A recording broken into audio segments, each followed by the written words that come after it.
Where do you stand on this then, Danny? Should United keep him or let him go?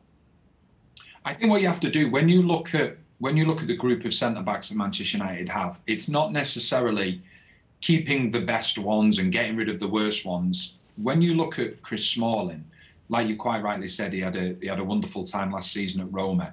He's one of the only centre backs at the club that is happy to play the sweeping role. He's got the pace to cover.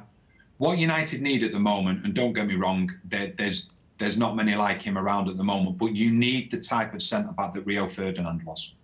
Because you have the Maguires, you have the Baillies, you have the Joneses, you have the Rojos, you have the Lindelofs that all want to go and fight for the ball, that all want to go and be that front foot centre-back. But what they don't have is the centre-back that I call the Rolls-Royce, who can sweep up behind, allowing the main centre-back to go in there and go and really press, but he will deal with anything that gets played in behind. And at the moment, United are playing more often than not with two centre-backs that play on the same line. So if one ball is played over the top, it actually beats both of them, and that's a real problem for them, I feel.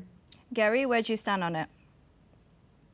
Yeah, historically, I've always looked at a central defensive partnership where you have one who is the more dominant player and then one who acts slightly more as a sweeper, looks to cover. Of course, those roles should change from time to time and will have to change dependent upon what's thrown at you by the opposition. But I don't think that the balance is quite right. So personally, if I had the chance to play alongside Maguire, I would like that because I would be the covering central defender. That's how I used to play. I think I could play alongside Lindelof because I would look to cover him as well. So yeah, I think the central defenders that Manchester United have at this moment in time are, defenders who want to go fight, win it, battle for it, compete, and therefore there's not a great deal of cover.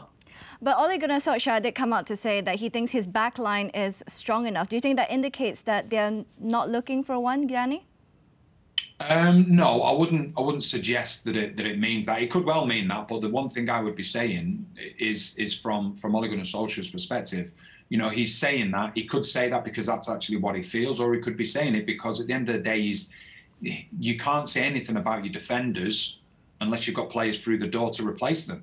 Then you can say something. So it's very difficult because if he doesn't get a defender in, if he wants a defender in but doesn't get one in, then he has what he has at the moment. So therefore, you need to keep the confidence as high as possible.